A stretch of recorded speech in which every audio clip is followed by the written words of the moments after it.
Welcome to April Fool's F-Bomb. And our first reader, I've never introduced a couple before, Alvarado O'Brien. The author of Flash book, The Missing Girl, available from Black Lawrence Prince, and she's published in Woodleaf, Matchbook, Craft, Menacing Hedge, Ghost Parachute, and elsewhere.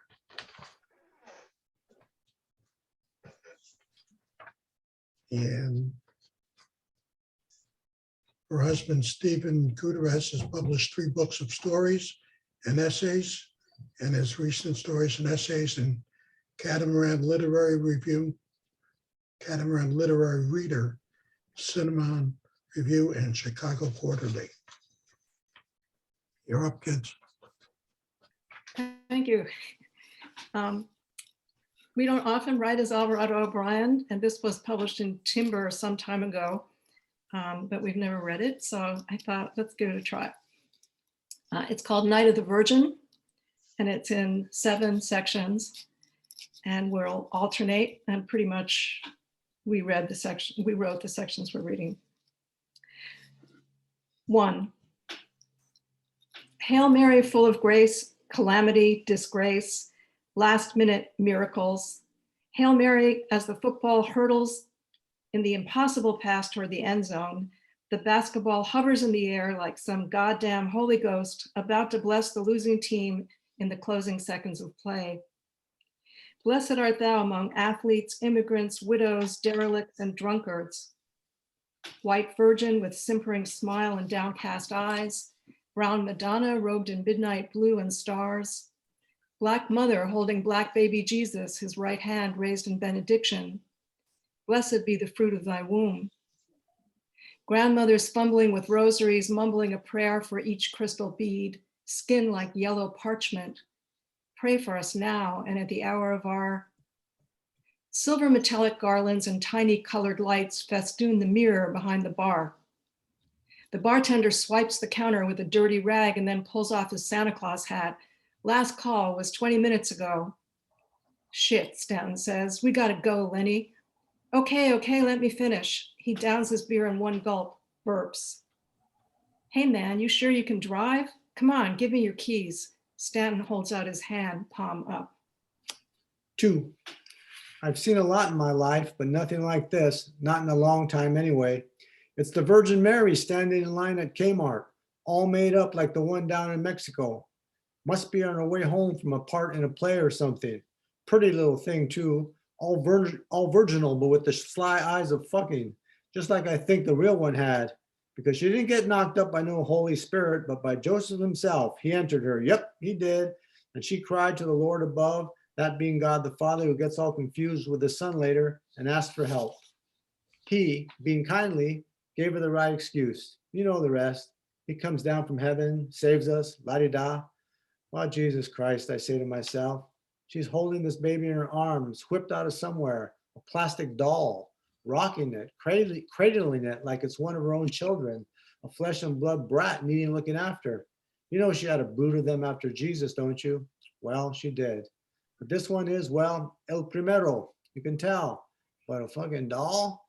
Jesus Christ, I say again.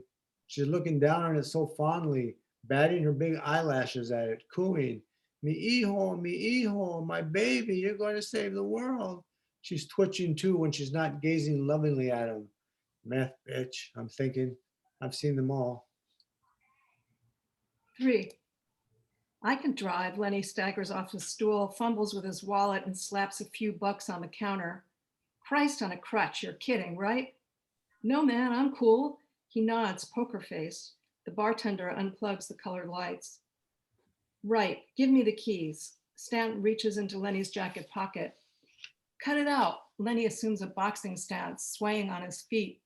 I told you, I'm like totally okay. You are so not okay, Stanton snorts. We're both wasted. Just chill, man. Let's go to Kmart and see if they've got any of those badass Santa Claus hats. Angie'll love it. You gotta laugh at a dude in a Santa Claus hat. 4. Just about then, I kid you not, the bar spills out into Kmart.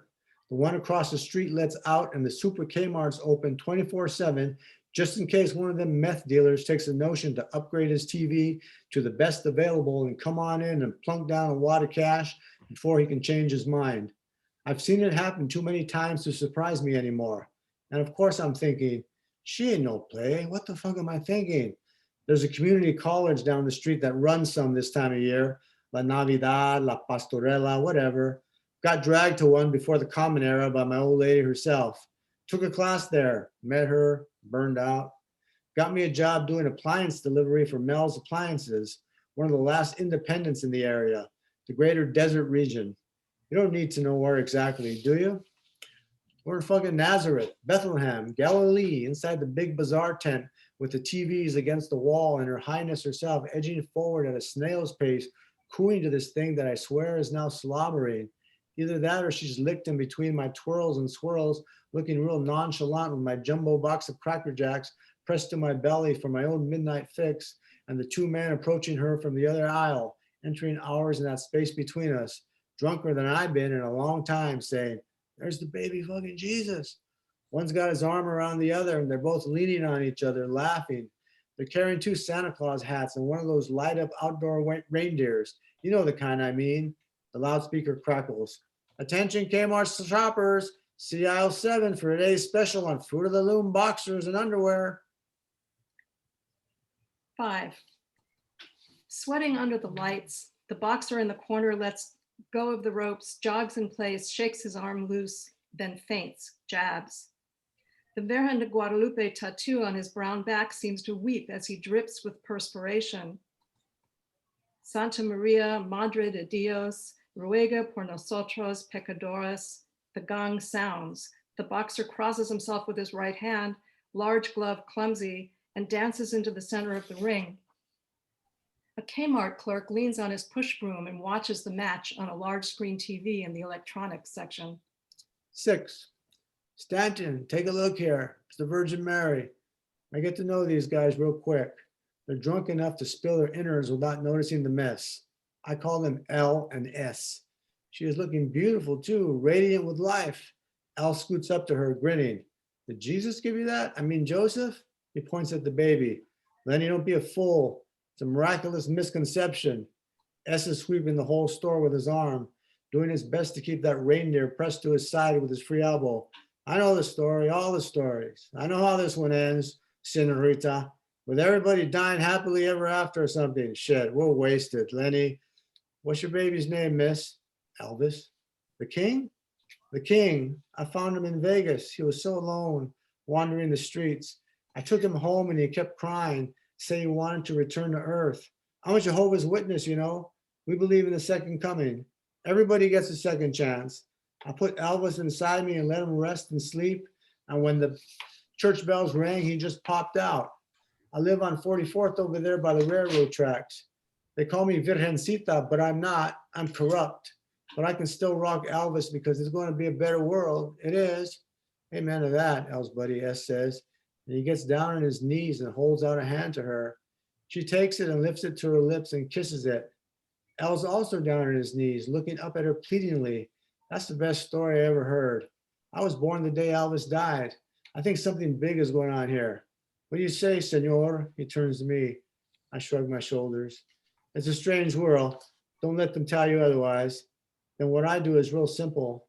I reach in my pocket and pull out a virgin medal I've been carrying like a lucky charm all these years, even though I don't believe in any of that shit. "If you wear this on the night of the Annunciation, you'll be saved." "How come you ain't wearing it?" Al asked a logical question. The cashier behind the counter just looking at us, shaking her head. "Because I've been saved so long ago, I just need Cracker Jacks." I shake the box of both of them kneeling on the floor in Kmart like two devout Catholic boys waiting for communion. They squirm and sigh. They're kind of caught in a bind in Kmart on their knees, looking foolish whatever they do next. I guess that's why the one just starts blessing himself and the other one looks over at him and hiccups and mumbles, "I'll be damned," before praying himself over the second announcement of the Fruit of the Loom sale. Meantime, she's just standing there transfixed with a little smile. "They are the fruit of your womb. I say to her seriously. She looks down at them both with pity. 7. Hail Mary, Cracker Jack Mama, Saturday Night Tattoo Special, Bodega Queen, pray for us sinners. Oblivious to the scene unfolding by the cash registers, the clerk at the back of the store does a waltz with his push broom. Resplendent on the big screen, the beaming boxer rotates in a slow circle at the center of the ring, holding a golden belt aloft with both hands. One eye is swollen shut and crusted with blood. His body glistens with sweat. The tattooed virgin on his back gazes at the roaring crowd, her smile enigmatic. Salve, Regina. Thank you. Thanks. That was terrific. Thank you very much.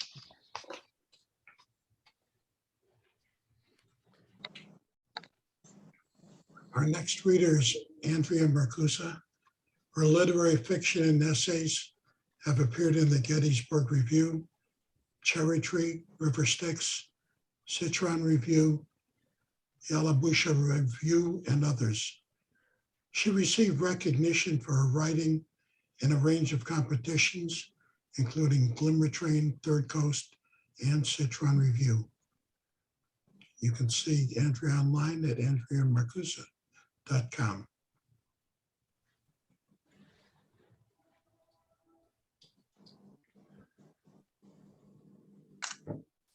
Thank you, Paul. And it's always so great to be here. So I love F-Bomb. I always look forward to it, the first Friday of every month. I couldn't decide what to read tonight, which is always a bad sign. Do you mind if I take like a poll? Do we want funny or do we want dramatic? Funny, raise your hand. Dramatic? Okay, 1, 2, 3, 4. Okay, we'll go with funny. Okay. And I usually write very depressing stuff, so this is kind of new for me. This is called The Man Stood Calf Deep in the Pulitzer Fountain outside of New York City's Plaza Hotel.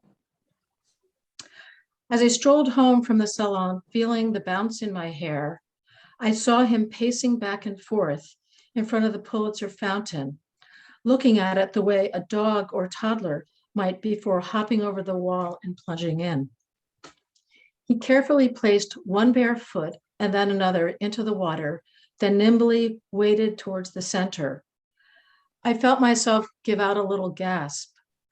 It was a chilly October day. The water looked cold and unclean. The man, bare-chested, wore shorts of some type.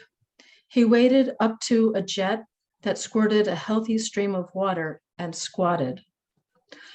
When someone squats in this manner in a public place in New York City, there's an expectation of something not pleasant happening next, especially from a bare-chested man without shoes. Another man, a man who stood nearby me, elicited, "No, come on, man," as we watched. But what we both expected did not happen. The man in the fountain crouched in front of a jet and then ducked his head under the water, his hair, face, everything.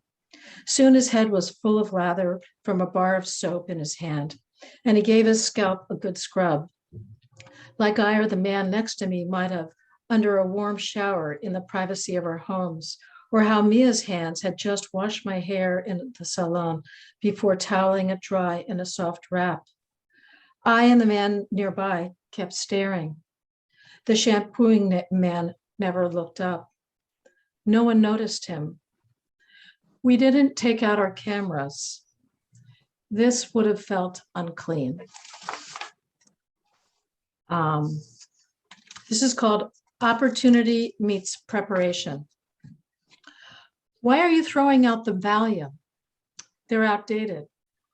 I retrieved the yellow vial from the garbage. Inside, the pills look perfectly pink and round. Only the bottle looks cloudy and aged. They're only 2 years old. You keep aspirin longer. That's different. My husband likes to be accurate, knows where he can cut corners and where he cannot.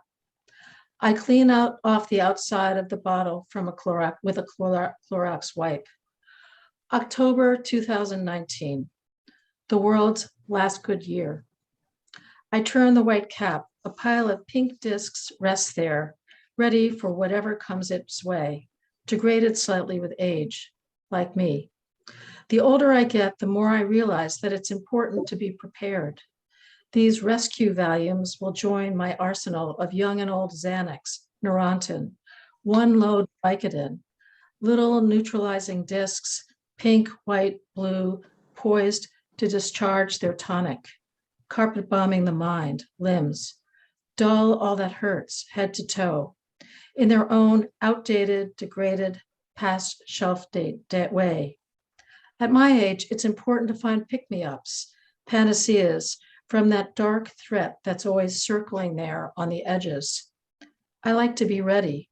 You see, even after all these years of living and planning for all manner of catastrophes, I never really know it when something hits me. I'm realizing that this isn't very funny, but they're funny for me. Okay, the next is called alarming. The alarm broke the night quiet. She had been sleeping. She is a light sleeper. Every hour it blinked and then announced, low battery.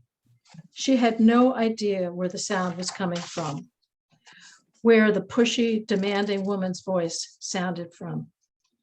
It could be so many things: the smoke alarm in the hallway, the Fios box in the closet, the other smoke alarm in the kitchen.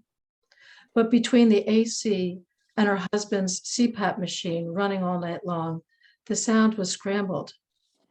She wondered whose voice it was, where the sound engineers found this voice or generated its tone, bossy like her mother's, urgent, overbearing. Sit up, tie your shoes, eat your vegetables, drink your milk, brush your teeth, go to bed, don't bother me, low battery. She kept her eyes shut, wondering why it had to ring in the middle of the night and who would find the voice, get out the ladder, locate the correct battery, buy one if there were none, feed it to the alarm and silence it. Of course, it would be her. Her husband is a deep sleeper. Her husband does not respond to this commanding tone like she does. He barely hears it. She has given up using it on him. He's had too much practice with his mother, rest her soul. The battery will get changed. The woman will get silenced. Her husband won't hear a thing. Okay. Next one is called Being Nice. He was looking at his hair, inspecting the silvering color. Do I look old? I considered what shade my color is under decades of brown dye. Time lived can be shown in so many ways. For instance, I've listened to my fair share of titles of movies and Netflix series that I should see and experienced feelings of inadequacy each time. I'm appreciative of the quick recaps and the emotional pitch of these earnest reviewers month after month, the admonishments, you must see this. Oh, you haven't seen it? Oh, you've got to see it. I certainly have appreciated more than they can appreciate. I have also spent more than my fair time considering the weather, its degrees, the ways it is known to go, up, down, high, low, the qualities, nice or bad or beautiful, hot, cold. I am good at nodding. I have a pleasant smile, an appreciative aspect. People rely on that. I smile at him in the mirror. You look exactly the same, I tell him. The next one is a little darker. It's called, After the Memorial, I decided it was better to die young and tragically. Not cancer, stroke, or car accident, not quietly at 90, a few mourners, a cleric using dismal platitudes, but disastrously, like Tina. Throngs crammed into pews, eloquent minister, musicians, vivid eulogies, so many tears. This wasn't a garden variety memorial that I wouldn't recall next year. Tina Anderson, when, how did she die? She'd forever be remembered, not for her paintings of nude men or vegan barbecues, but for how she died. No one will think of Tina without picturing her son, Trevor, upstate, sealed in prison for the criminally insane. I wonder if he'd finally remembered plunging that knife into her chest. Thank you. That's it for tonight. Excellent. Man. Didn't get the chuckle out of the last one you expected.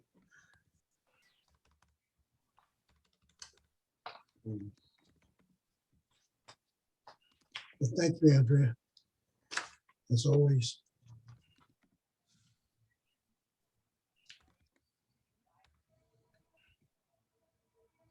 Our next reader is Karen Schubert, the editor of the Group of Seven Reimagined, also the editor of Miramachi Press. And she That's not, curated- that's not me. Pardon me? Did you say Karen Hewler or Karen Schauber? Schubert. Okay. I'll do Karen next.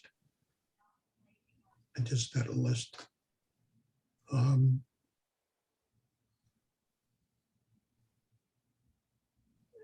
Karen also curates the Vancouver Flash Fiction, an online resource hub. In her spare time, she's a seasoned family therapist. She's been in many magazines and journals, Bending Genres, Cabinet of Heed, Seas Cows, Ekphrastic Review, Fiction Southeast, New Flash Fiction Review, Spelk, and the Best Microfiction nomination. Karen, you're Thank up. you, Paul. Is, have is two- my sound loud enough? Yeah, Okay, yeah, it's fine. I have two micros that I'll read, short each. yours first one isn't is- loud enough. Mine is not. How It about if was- I go closer? Is that better? That's much better. Okay. Thank you. I have two micros I'm going to read. Does that sound good? That decibel level? Okay. First one is mise en scène. My brain has been injured and is not working properly. I appear to be asleep, dead even. But of course, I'm right here, hovering. The frenzy, shouts, rushing. All for what? I'm not coming back. I begin to relax, breathe, take in my surroundings. Roger is looking numb, whitewashed, catatonic even. He's taken up space in another world, not mine. I can't get him to notice me. Per usual, he won't react. Lettuce-colored walls need washing. The TV is stuck on Jeopardy, and the nurses are wearing shoes that squelch over the Ophir-polished floor. I can see they're about to pull the plug, but I don't say anything. It's not my way. Wires and tubes fill and connect me to and from beeping machines. Monitor readings splutter and gasp, skidding flat. My sister is looking bereft, her head bobbing, lips quivering. She wasn't so nice yesterday, probably regretting her off-color remark about mine looking gaunt. Not so terrible in the scheme of things, but soon she will ruminate on her horrid deceit. She doesn't think I know. The ugly truth always comes out. Roger spilled the beans. His big apology. It was an accident. It didn't mean a thing. It will never happen again. And I don't think it ever did, but my sister never did fess up, and that I could not forgive. He's going to be miserable without me, lost really, for a while. He'll find his way in time. It's my only regret, really, not being there for him, with him through this. I know what he needs, how to reach him, but that's not going to happen. Maybe I should begin thinking about where I'm going. I've never given it much thought. Probably now is a good time. I watch my sister slink over to Roger, sidle up against his chest. He's slow to respond, but takes her hand in his, so warm, caring, close. My heart sinks as my lifeline is wrenched free. The next one is the rat, a different kind of rat. The rat, Franny, is lollygagging about in the blueberry patch, her pint-size arm threaded through the handle of the scrub bucket as she milks the plump berries into it with her tiny purple splotched fingers. Her mother sits a few meters away on the checkered picnic blanket, complaining to the neighbor Dolores about her dad, the rat. Franny's skin crawls each time her mom calls her dad the rat. She imagines his twisty whiskers tickling her every time he scoops her up and squeezes her to plant a kiss. His pointed head, large eyes, and prominent, thinly furred ears loom large as she wonders how pointed, how large, and how furry they have become since she saw him last. Because now he is a big rat, says Mum. Daddy hasn't come out from the city on the weekends like he ought, and Mummy is not at all happy. Summers at the cottage by the lake are supposed to be fun, but not this year.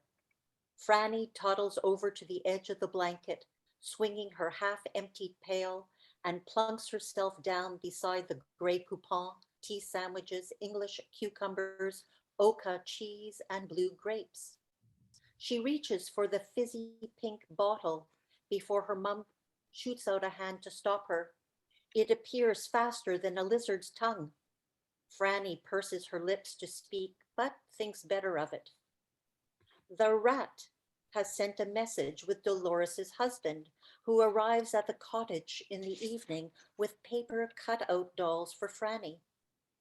He plucks a blueberry off the top of the newly baked pie and tousles her hair, asking in a really loud voice if she picked the juicy ones all by herself.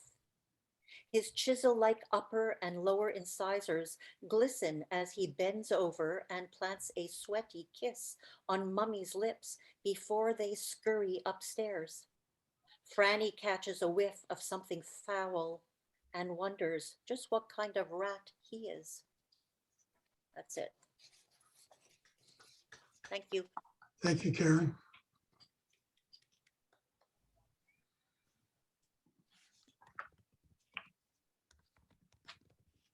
And now Karen Euler stories have appeared in over 120 literary and speculative magazines and anthologies and have won multiple awards. Her sixth novel will be published by Angry Robot Books in June. Karen, you're up. Thank you, Paul. This is the next book. I have 3 coming out this year, actually, but there we go. And Paul, I believe we have 10 minutes. Am I correct? Yes. Okay. Chapter 1, Liberty. Betsy Bundaroo was used to seeing cats, but not ones who walked upright or spoke. She was standing at the bus stop, reading the notice that said the bus had been canceled permanently. Why, she wondered. Why don't they say? But these were the times: indefinite suspensions, removals, reversals, etc.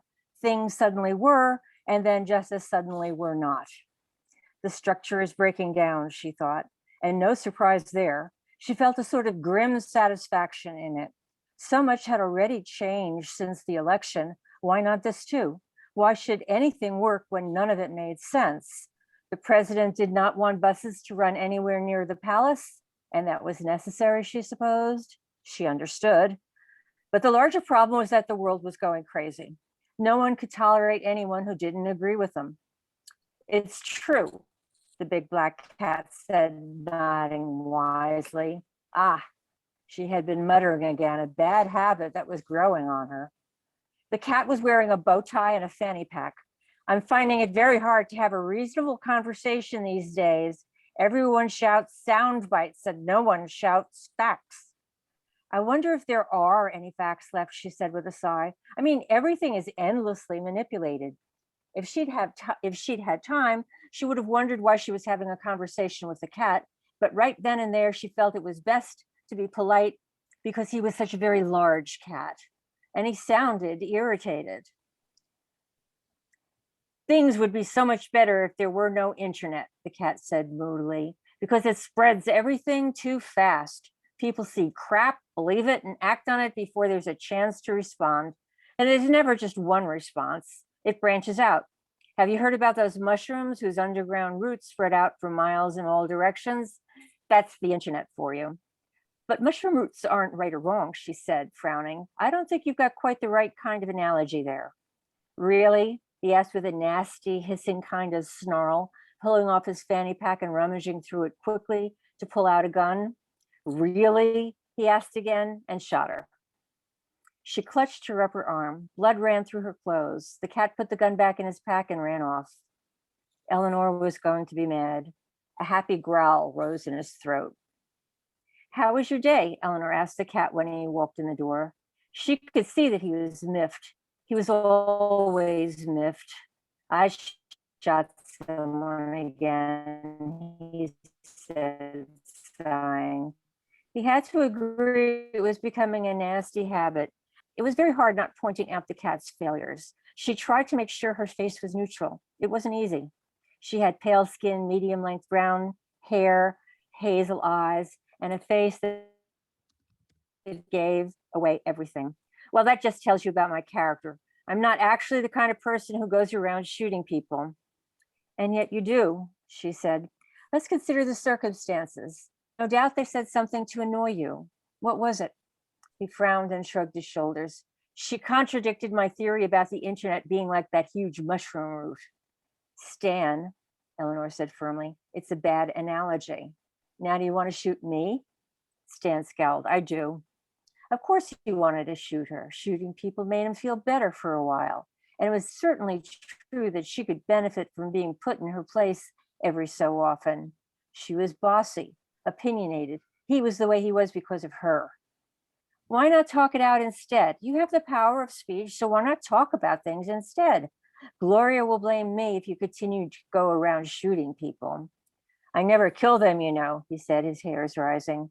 Try to be the kind of cat who never shoots them in the first place, she said. You're just drawing attention to yourself. The cat shrugged. Who will believe a cat shooting a woman anyway? They're a nation of believers here, she said in disgust. Read a newspaper once in a while. Of course, his hands twitched at that, but he only allowed himself one shot a day. They were walking down the street when a bell rang out, a familiar sound in the city, though it roved from district to district around the passenger approach. The message could be good or bad.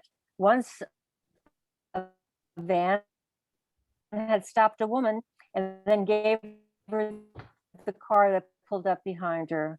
Then there was the time when a bunch of men got out of a van and grabbed a young man, a Latino by the looks of him, and too late, they were gone.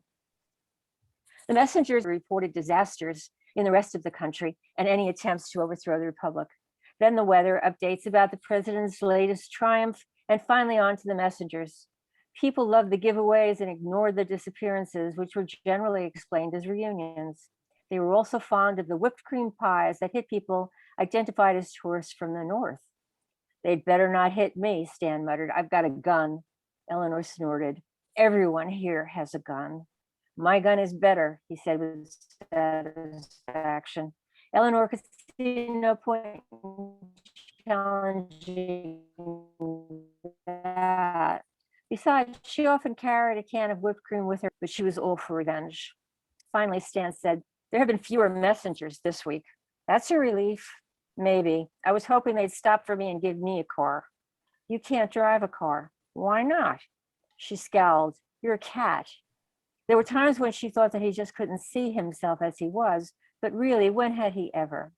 Which could change at any point, you know. All I have to do is hang in, and all you have to do is learn to be nice. He circled around himself in agitation for a moment. "But that's the flaw in my plan," he growled. "We're here because you were a jerk," Eleanor snapped. He always did it. He always had to bring things up and bring things up. He was right. They were each other's punishment. She couldn't get rid of him until she redeemed herself with Gloria. She hated to admit it, but she was shackled to the cat. "I'm here to find out what happened to Daria," she said. Gloria hadn't given him a mission, and he said smoothly, "Gloria wanted to get rid of you before she heard about Daria. You went too far. You always go too far." She wouldn't dignify that with an answer. She knew perfectly well that she and the cat were bound together until Gloria decided they'd learned their lessons. Luckily, she was also there to help find a missing witch, and that at least made it seem like Gloria respected her. "I make the decisions," she said finally. "You're in charge of nothing." The cat dropped to the floor in an elegant way and circled around her, pumping his. "With all modesty, that I do deserve a car, a convertible, deep blue, I think." "I suspect the van would decide to take you away instead," she scoffed. "And since no one cares what happens to the disappeared, I wouldn't care either." It wasn't a good look, she thought, saying things like that, but the cat was so annoying.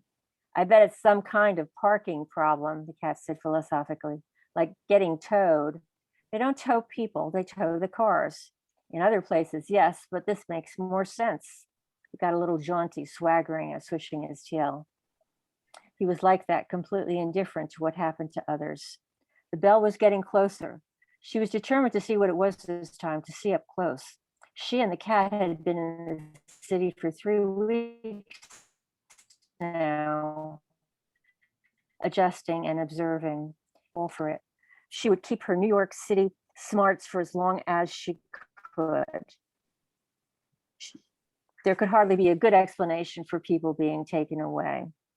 A large van with side and rear doors rounded the corner. There was a cheerful logo on the body, a smiling chicken with a frying pan. How typical, she thought, pretending animals were delighted to be killed and cooked. The van began to slow down, and some people stood still, watching, their heads swiveling as their anticipation built. The van moved along, ringing its merry bell. In another era, it might be a siren, Eleanor thought, but it didn't matter. It was never ignored. Everyone had their eyes on it, and then they could all see where it was heading. A young man turning to stand and face it down, his legs spread out firm against the ground, his arms crossed, his head high, his eyes relentlessly watching it approach him closer and closer. Thank you. Thank you, Karen.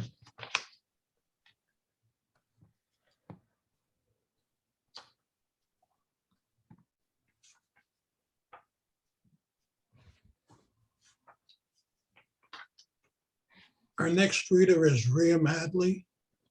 She's a flash fiction writer from Giza, Egypt. She is a Pushcart and Best of the Net nominee.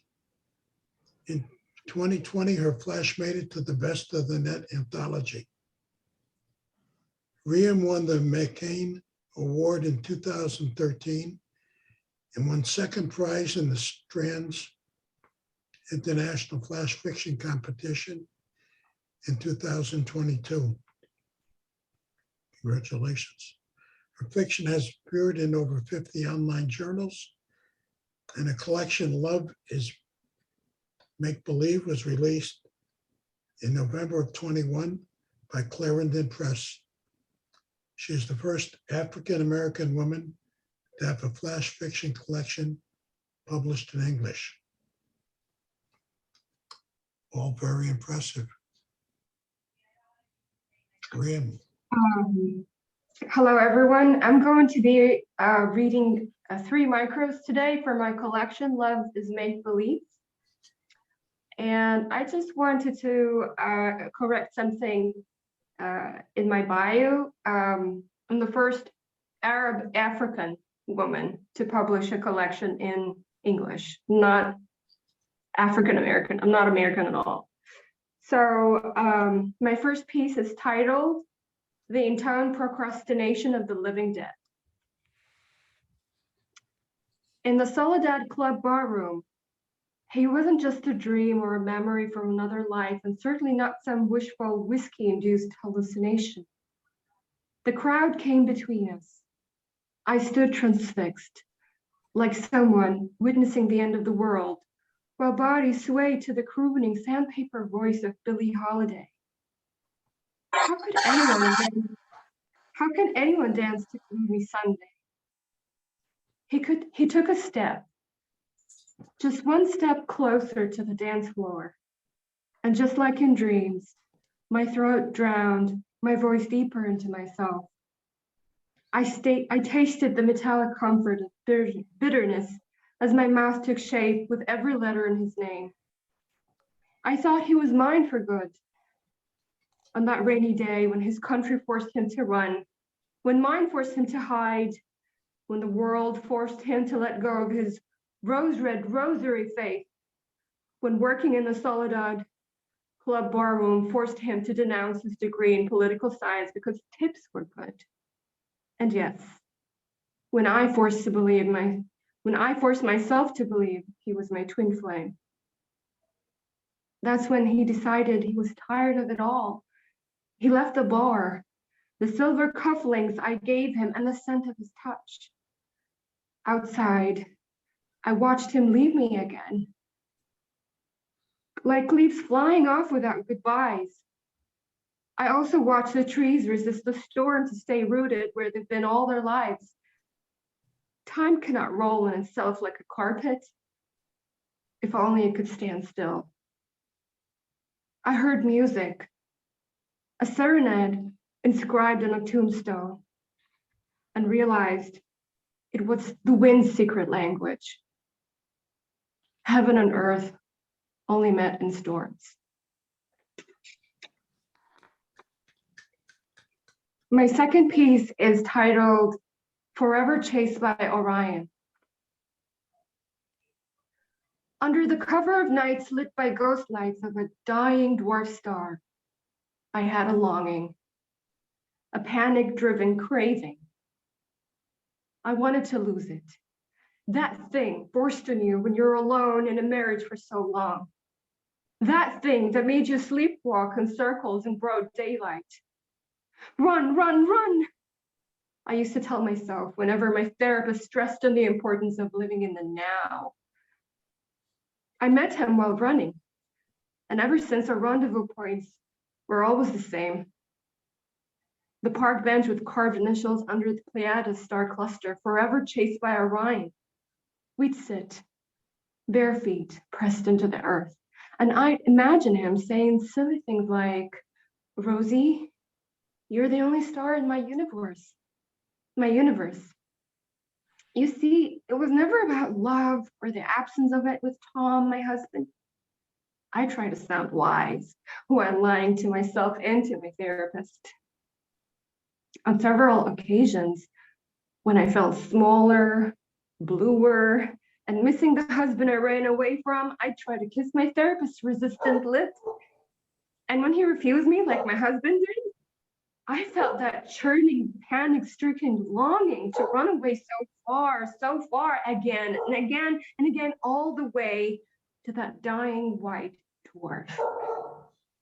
Rosie, you're not the only star in this universe, my therapist said to me once, before showing me a book about supernovas with roomy coats, like it was some proof. But real proof came when his eyes poured into mine and were no longer eyes, but a crisscross of mosaic mirrors revealing the fractured self only the child inside me recognized. Run, run, run, but I don't. We spend another night on the park bench under the Pleiades cluster. My third piece is titled How to Tell a Story from the Heart in Proper Time, and it appeared in the Best Microfiction 2020. She's in the market in Baghdad, bending over a bushel of red onions, a handful of pistachios in one palm, and coins to pay for them in another.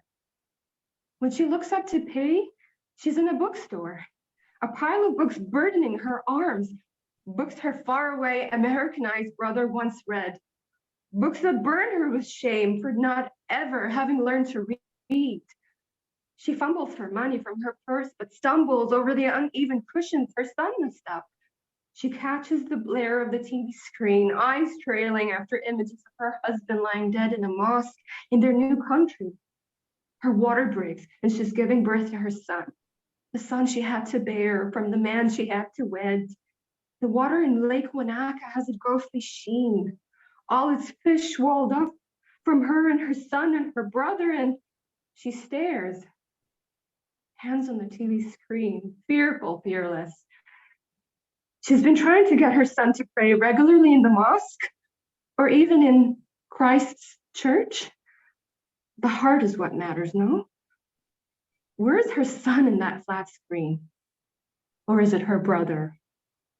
Or is it that fall across the threshold of a half-formed dream back home with her grandma's tales and the painstaking cycles of knitting and embroidery, the careful rolling of vine leaves, the braids long and dark and red ribbons for unwed girls, the henna nights and ululations for the new bride, watching herself pick olives in the blasted fields the Americans blew up in the war, where the moon runs and the sun chases so fast she gasps.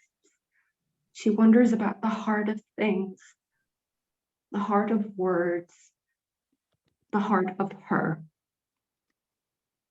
One could only meet God Almighty with a pure heart.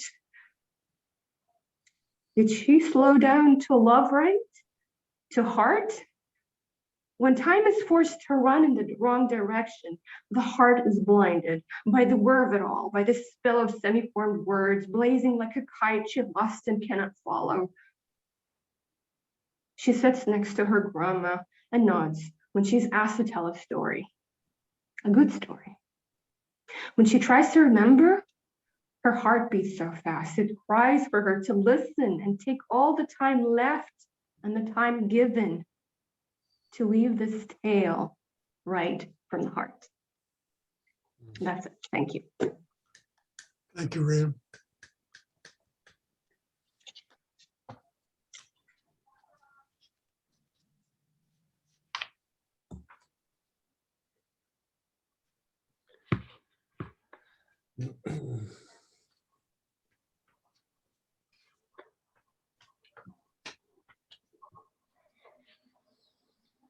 Zvi Sesling is the poet laureate of Brookline, Massachusetts, or was from 2017 to 2020.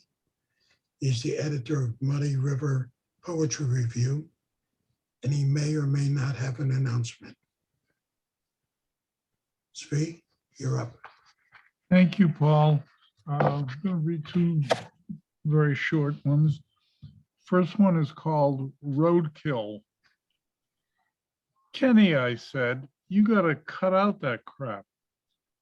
He says, fun man, I'm good at it. 27 raccoons, 3 possums, a couple of rabbits, and maybe 100 squirrels.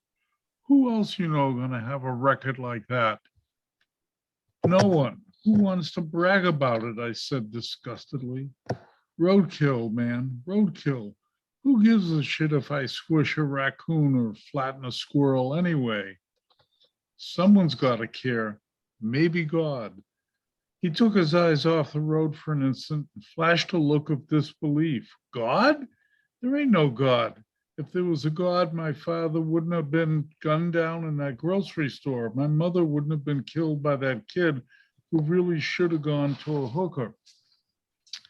I could see him gripping the wheel tighter. His foot made the speedometer go from 60 to 80 in a couple seconds. Hey man, slow down, I said, reaching for the seatbelt. Yeah, chicken little, Kenny said. Call me what you want, but I like living, I said, hoping my voice sounded strong and convincing, not scared. But I like living, I said. Kenny sensed the fear and didn't answer, but he did slow down. The awkward silence was broken by a shout, "There's a raccoon." He swerved to the center, from the center lane to the right one, and I could hear the thud and the snap of the animal's vertebrae. Got him. I winced. A small shiver ran down my spine as I shifted uncomfortably in the seat. What's the matter? No balls? He asked with a smear. I have balls. I just don't stomach needless slaughter, I answered. Balls. It's not in those balls of yours, Tate, Kenny said. Perhaps there is a touch of the human in me, I shot back angrily. No balls but testy, he said with a smile, proud of his play on words. He had the car back up to 80, but his knuckles were no longer white. He had eased the grip on the wheel, and even though it was dark on the highway, I could see his jawline relax a bit. Suddenly he stiffened. Look, another one. He pointed to the raccoon starting to cross the road. Watch this. He took the wheel and swung it sharply to the right. The car responded instantly, swinging from the middle lane across to where the right lane met the shoulder. The raccoon looked at the bright lights bearing down and stopped, mesmerized. Its eyes flashed from the headlights, and then came the thought I had heard before, the bone-cracking snap. I get him? I don't know. I think so, I told him. I gotta be sure. He slammed on the brakes and skidded to a stop at the side of the road. 3 lanes and you have to cut all the way over to kill, I said with disgust. I don't know if I killed it, he said. I think so, I said again, but he had already slammed the gears into reverse, backing up. When he reached the spot where he thought he had hit the raccoon again, jammed his foot on the brake and screeched to a halt. I'm going to see if the sucker is dead, he said, opening the door and getting out, walking around to the front of the car, looking around a bit, turned to me and yelled, "Nothing here." Near the back of the car, he shouted, "Step on the brakes and give me some light." I did as ordered, waited for the command. He came back to the driver's side window and said, "I don't see nothing. Maybe it's under the car," I offered. "Good thinking, man," he said, sitting down, getting down on his hands and knees to look. With his head under the car, he screamed, "Nothing under here either. Bet I missed the little bastard." Round the curve, a pair of headlights appeared. They grew big quickly, and I turned to warn Kenny, who was still down on his hands and knees about 2-3 feet from the car.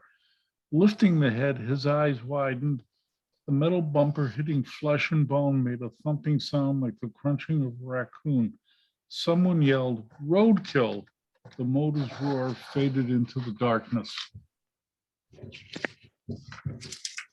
Name of that one. And the other one is called Lola. I am driving on the turnpike heading home late at night with the radio blasting, keeping me awake. The Kinks sing Lola, and I tap my foot to the music, making the cars speed up and slow down. With the cumulative net effect, my driving about 20 miles over the speed limit. Soon, a blue light flashes behind me with the siren wailing.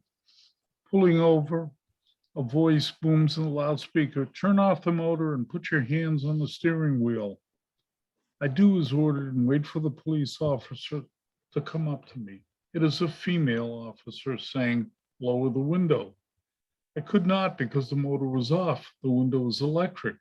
So she signals me to get out of the car, orders me to turn around, spread my legs, put my hands on the car. She pats me down, tells me to walk a straight line, which I gratefully do successfully.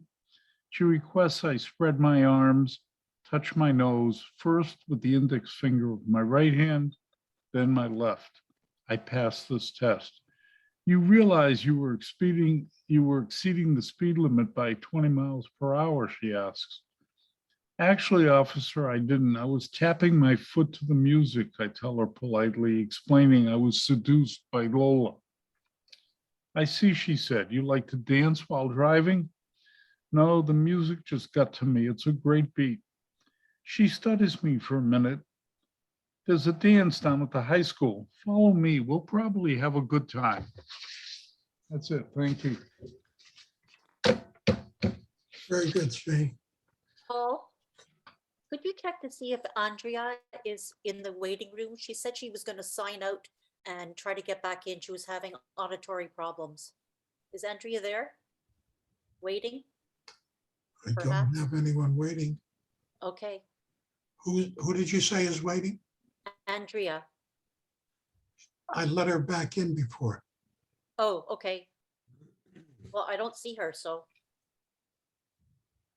maybe she had problems again and just ducked out. That's okay. Just want to check. Okay. Keep me honest. If you see her, let me know. But Will do. I did let her in again. Okay.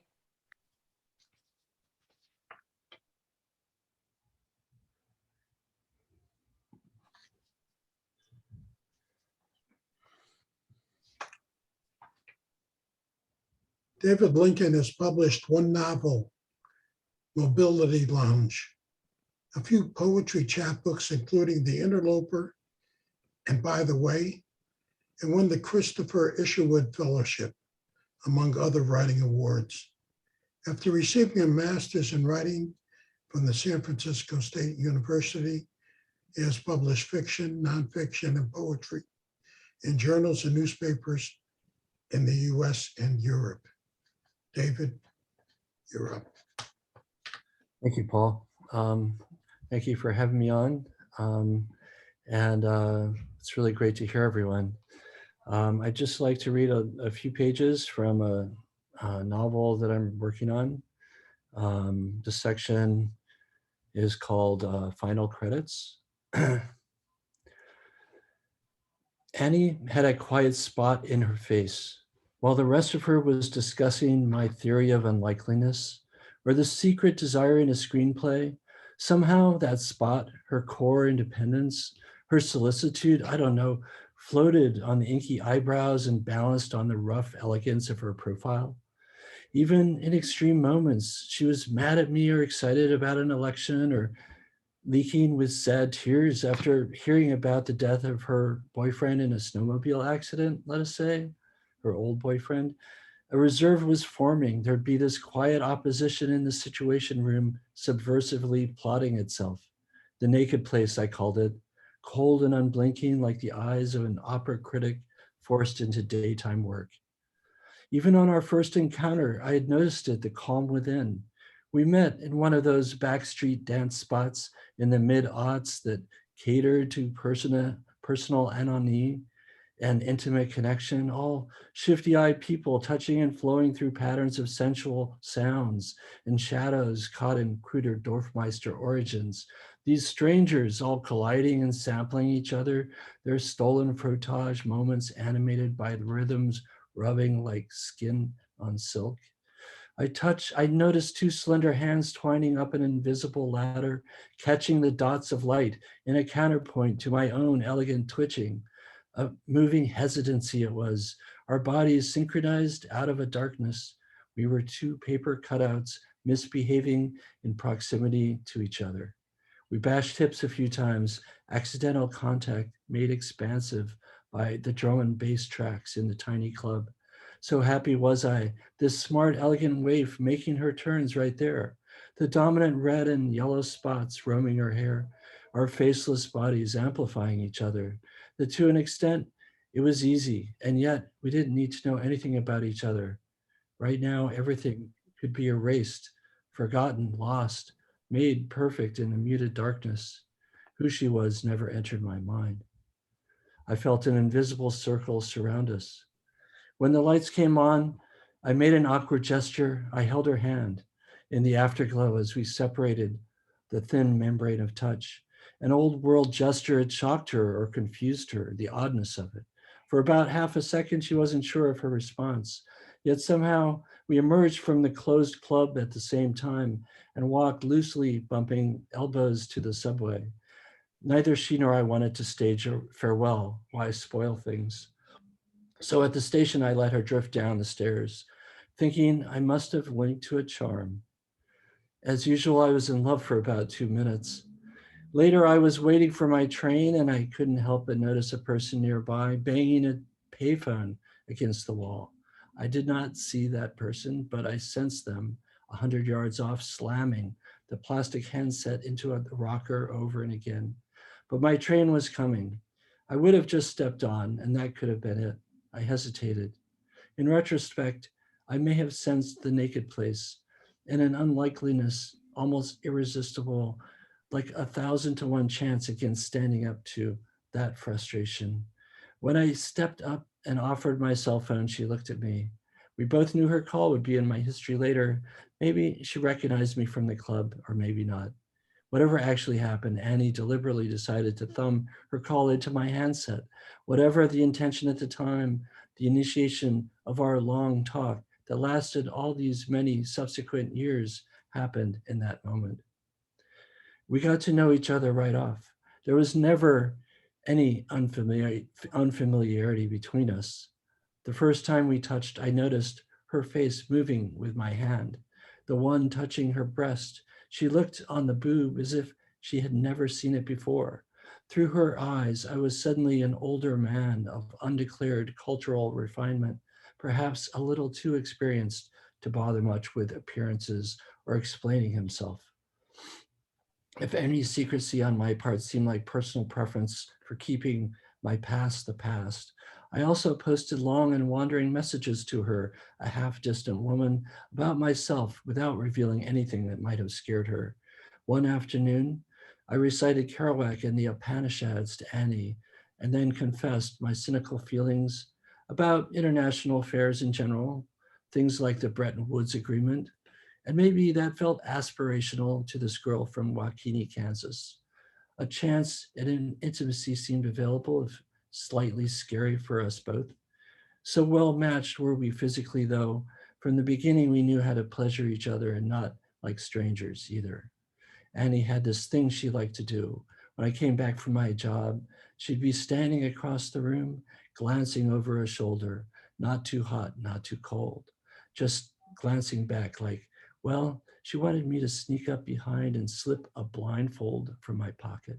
Then I started to tie her hands behind her back, fastened her to the long sash or even a doorknob, sometimes to the kitchen table. Annie became this other girl, basically, other than a surly dreamer not worried about my past. She was really there to get good and trussed up, and I was supposed to peel the clothes off her like I was skinning an animal. Maybe I tongued along her shoulder or the edge of a tit, or stood back to watch her shivering in the cold air like a mouse or a small frightened bird. I never had this kind of relationship, yet I knew exactly what to do the first time. Maybe that was instinct. Especially I knew most important was to not say a word. Words to Annie were like star maps, transportations to altered states of desire. And any alternative she was living might accidentally cross the one I was living, and I knew I should keep my mouth shut. The first time we performed our ritual, the important thing was to push Annie gently with as much force as I dared use from behind, and while I let myself go. And maybe she protested a little, just enough for our delicate mission to be sealed. I ripped her in half, Annie thrusting energetically back the whole time, as a part of me started to wonder, who is she even thinking about here? What are they saying to each other? Nevertheless, I focused on an arc of but. My concentration ascended. The walls shook and the room pixelated and disappeared out of existence until my signature was inscribed on her backside. Annie delicately moving her hips to an empty rhythm. See, you do have a body, Annie smiled, restoring some luster to her confidence about the ways of men. You have me on that. Then don't pretend you live in a secret world where no one can understand who you are. Annie sometimes wore green spangled tennis shoes. I was attracted to her hibiscus scented air conditioner, her found object jewelry, her whiskey colored skin. I must have confessed something fictional about my early complex period, though, slightly exaggerated, but essentially the truth. And then how I motored off with my dad's old car to a faraway state when I was 19 in a long ago time. That preceded years of travel, my fantastic catalog of distant actual episodes in poorly lit backgrounds helped to stave off any curiosity about who she was boning here, I hoped. What was that car you took from your dad, the make? A 1966 Ford Fairlane GTA, right. And you liberated that car. It was a spontaneous act of freedom, I said. I only wanted to borrow it for the weekend. Nothing predictable had happened ever since, I was fond of saying. And did you tell him? My dad? Now that you remind me, I could never explain it very well to him. But your dad claimed you were stealing. I don't remember his exact words. He was not satisfied with our agreement ultimately, I don't think, no. The car turned up in Indiana, ending a long distance relationship in the dead of night. And I even rudely set off the fire alarm, or the security alarm. I must have set things straight though. The parental controls lived on their own, and we never talked much about it later. Indiana was a faraway land, no less complex than San Francisco or India. I would not call that an act of espionage, Annie said, cutting back to my original thread. I am so embarrassed. You only took what was yours, Annie decided, recklessly, committing herself to my fictional truth of the fact-based world. And she bumped me with her cobra-shaped ass. The image of her in that blanket, falling off her bare thighs, shuddered me, and I felt the naked place again, studying me from that distance. Okay, thanks. Thank you, David.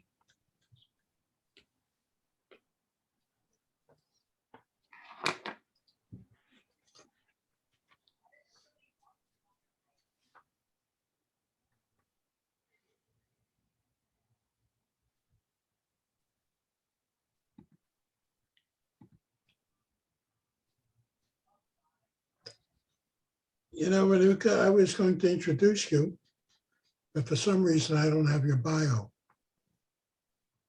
I'm not reading, Paul. I'm just here to listen tonight. That explains it, doesn't it? Thanks, though. I think you should make something up, Paul. I was going to make something up. I was going to let everybody make something up. Brad Rose was born and raised in Los Angeles and lives in Boston.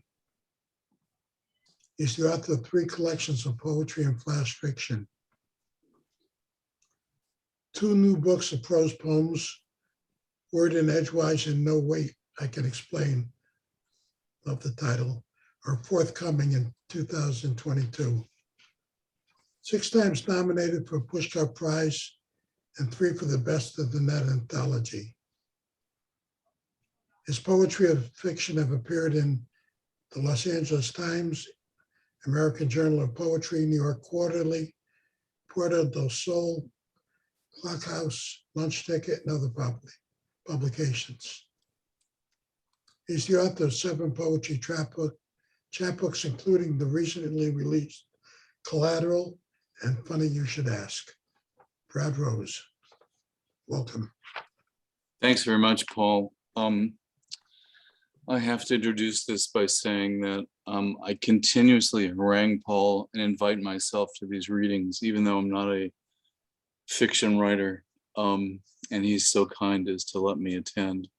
So I appreciate in advance that, Paul, and all your colleagues here listening.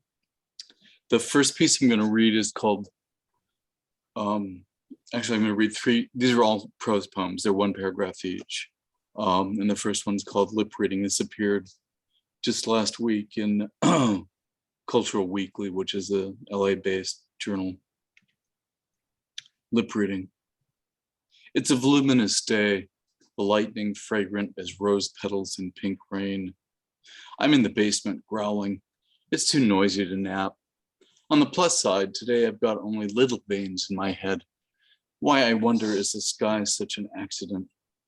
Melinda says I have a nervous tic, but I tell her it's probably 6 of one, a half dozen of the other. She says, you can never be too careful, Wolfie. Since she quit her job at Marky G's dance studio, it's been nice to have her around the house, especially when she's unarmed. Hey, did you hear those explosions yesterday on Old School Street? At least there were no shots fired. I've always said that sooner or later something like that was bound to happen. Me and Melinda offered to help, but there are already so many innocent bystanders. A couple of months ago, I saw the school principal coming out of the Four Aces Motel. It was about 11 p.m. He didn't look that sleepy to me. I guess education is good for everyone. You know how they say it's really quiet in heaven? Nobody speaks, and God just reads everybody's lips. It's like everybody's confessing a secret they don't know they have. Can't be sure yet, but I think that's how it works. How do you do, Mr. Snake? In less than 100 million years, Saturn will lose its rings. You're gonna love it, although I have no idea what an icebreaker breaks when there's no ice. Say, what day of the week do you suppose it is in hell? Everybody's been so busy kissing themselves, my lips are chapped. Of course, it's not a crime to enjoy yourself every once in a while. Now that it's the weekend, the dead are off the clock, so they're sleeping late. And who can blame them? They're beside themselves with excitement. Meanwhile, back at the clubhouse, I'm doing disguised impressions of myself. Sometimes you just have to fool yourself into thinking you're not somebody else. At my birthday party, my next of kin, Little Knuckles, said torture is most enjoyed when it's least remembered. An angry serpent jumped out of the cake and barked, "Bring me diamonds more beautiful than God." It was a lovely day. The sun shone bright and the trees relaxed in the casual breeze. I was more polite than usual to the animals. Nothing but the truth. Spent the morning shooting messengers. It was like the big time in miniature. Rolled the windows down, let my accidental haircut blow in the scattershot wind. Made a beeline and stopped at the store, a really big store surrounded by a parking lot. Bought a vowel and some facts. Gotta love the data. The boss says I'm not a team player. I'm only half qualified, but I can bench press a ton, even on weekdays on my own mobile home. You could be too with a little practice. Mona said I'm beautiful, but it could kill me. Damn if she wasn't right. Nearly totaled the car around Portland. No, not that Portland. Was watching the invisible motion of still objects. You probably wonder why. You know me. I'm not the pretend kind. All those black wires snaking into my brain. I wouldn't lie to you. I like pulling the trigger. This is called criminal justice. A sentence is one complete thought. It starts with a capital letter and often ends with an execution. It's similar to monotasking, only it happens in one fell swoop. My cousin Laszlo used to say cheating is simply taking the luck out of gambling. He made a bundle at blackjack. Yesterday I drove to the music store. It was closed. None of the notes were for sale. Maybe next week they'll have a raffle. There's no excuse for lollygagging around. No excuse for resting on your thistles. Of course, with all this thunder and lightning, even Dr. Frankenstein would benefit from a jump start. 1 in 7 prisoners in the US is serving a life sentence. Experts say it's not as effective as electrocution, but they're working day and night to eliminate any glaring disparities.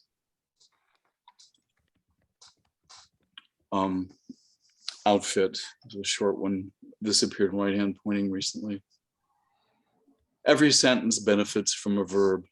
Naturally, this time of year, with everything so seasonal, it can't be prevented. So I like to be lucky, even when nobody's looking. Yesterday, for instance, I was paid in knives. Today won't last as long as yesterday because now I'm doing things that don't have names. Why stick to my talking points? About half an hour ago, I plummeted into a seething nest of baby rattlesnakes. You know how it always seems like there's more of them than there are of you. Hey, Did you pick that outfit yourself? And last, and perhaps least, my daughter tells me that my daughter has a degree in comparative literature from Columbia, and she always chides me by saying that nobody knows what my poetry is about. So this one I wrote probably 5 years ago. It's called Love's Levitation. Although my body is an anchor, it's beginning to float. The darkness is a dim, fragile music. When I speak, things unhappen. If you listen carefully, you may hear voices in my skin. There are different kinds of secrets. They conceal something no one knows, the way a dream conceals sleep from the sleeper. Like rain, it's nothing personal. It occurs to me there's been a change of address. I'm closer now to a beginning, storm without lightning or clouds. The air is loneliness. Birds fall from the flesh of the sky. I think only of you. Thank you. Thank you, Brad. Thanks, Paul.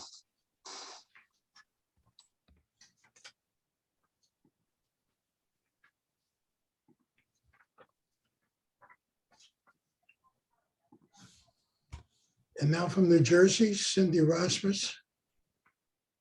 She's a Jersey girl who looks like a mob wife and talks like anybody from the West Side Story. Her noir, horror, bizarro stories have been published in the coolest places such as Shotgun Honey, Magazine Dark Dossier, Horace Slee's Thrush, and Rock and the Hard Place. She's the editor, art director of Yellow Mama and the art director of Black Petals. She's published 7 collections of short stories. The latest, Backwards, Growing Up Catholic and Weird in the 60s, is available now on Amazon. She's also a Gemini, a Christian, and an animal rights advocate. Yep. Cindy, talk to us. Okay, love. Remember 2 months ago, I read a story called Guns and Mistletoe. This story I'm going to read tonight, Bang Bang, is the original story that was a sequel to. And by the way, Kenny Christ, who is the publisher of both Black Petals and Yellow Mama, is here tonight with us, listening. Bang Bang. Lou, you tie your sweaty hair in a ponytail. Can we put on the AC? No, he says, wait for the crowd. Crowd my ass, you think. The ceiling fans do shit. With both doors open, Scratches has scared its drunks away. You picture Snake cracking cold ones in his kid's pool, Skanky Nina sucking cocks in air-conditioned cars, Spit and Short Mike. You got no clue where they are. Where do bikers go in the heat? Anything beats this. Hours with no customers. You're working for nothing. You could have stayed home, but that bitch burns my ass up, he said. He hates his wife and both his kids. What a life, he mutters. No jobs, live at home, and get fucked up every day. Sounds good to me, you think. If you only knew you fucked both his sons. In Scratch's driveway, an ancient grill is set up. Did I put the dogs on, he asks? You smirk. Wait for the crowd. Lou's own hair is in a mini ponytail, his t-shirt stuck to his chest and gut. He drags himself onto a stool across from you. Female voices out front say there's hope, but nobody comes in. Come on, Lou says under his breath. Make up your fucking mind. Voices get louder like chicks are arguing. You get a bad feeling. Never mind, Lou says. Keep it outside. Instead, both come in, not speaking. What the fuck, Lou says. Just stare. It's the most mismatched couple ever. And they are a couple, these chicks. One is short as a little girl, the other bigger and fatter than Lou. Matching bathing suits they have on, black with tropical flowers. Tiny chicks might be a kid size. The piece would fit a sumo wrestler. And with a matching visor yet. Beneath it is stiff platinum hair you bet she hates to get wet. He glares as the tiny chick climbs onto the stool next to Lou's. "Gonna suck his cock next," he hisses. The tiny chick ignores her. Out of a pink Barbie type purse, she pulls a 5 and tosses it on the bar. Sex on the beach. Figures, you think. You made like one in your life. Scratches is a beer and shot place, unless Skanky Nina has a big beat. What about me? The beast whines. Can I get one? I can't afford you, the tiny chick says. Bitch. Lou snickers. As you reach for the schnapps, you think of those dolls in movies that kill people. That's the voice. Bitchy and mean. The big one looks scary, but the little one really is. What's the matter? Lou asks you when you check the bartending guide. Forget how to make it, huh? Forget something? It's the vodka, the tiny chick says. I love you, the beast said, starting to cry. But you don't care about me. Shut up, the tiny chick says. A little more, she tells you about the vodka. That's a double, Lou says. He's not laughing now. It's a $10 drink. You can taste trouble now. Beast pouts. Won't even buy me one. Anything I got, I give her. Out of sheer love. Left my fucking husband for her. Somebody married her, you bet Lou's thinking. Will you shut up, the tiny chick says. When you serve her the double sex on the beach, she says, you want a drink? The beast nods. She throws it in her face. Wah! The beast sobs. She takes sissy punches at the tiny chick who blocks them. Groaning, Lou gets up, no doubt to find the mop. You still gotta pay for that, he says. Yeah, the tiny chick says, groping in her purse. How about with this? A gun, so tiny you bet it's a toy. Still, your guts feel like jello. It's okay, you say, smiling. It's so hot in here. You're sweating for more than that now. I'll make you a fresh drink on the house. Eyes bulging, Lou edges behind the bar. You glance down, knowing what's back there. Bang, bang, the beast says childishly. Bang, bang. She wipes her face with a cocktail napkin. Open the register, the tiny chick says. Give me all the money. What? Lou says, inching along the bar. It's empty. You're the first customer I got. Don't give me that.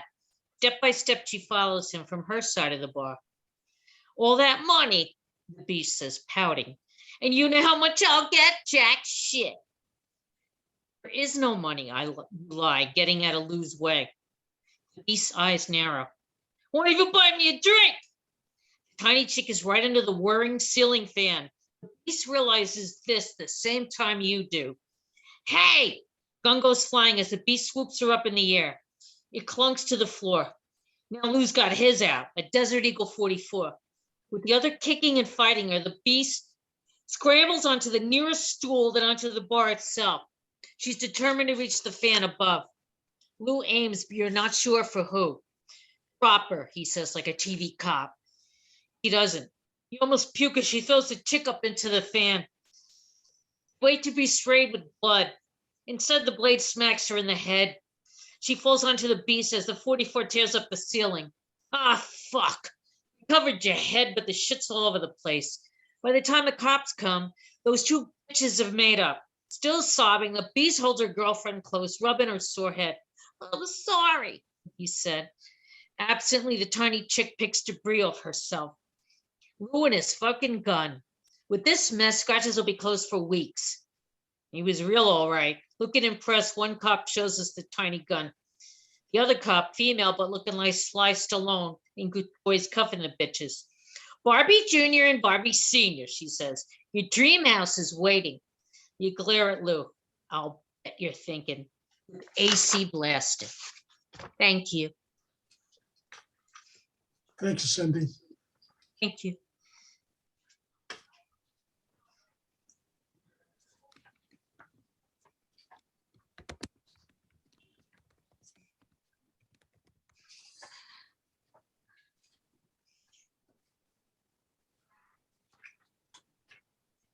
Our next reader is Niles Reddick. He's the author of a novel, 2-story collections, and a novella. His work has been featured in over 450 publications, including the Saturday Evening Post, PIF, BlazeVox, New Reader Magazine, Citron Review, and the Journal of Compressed Creative Arts. His website is nilesreddick.com.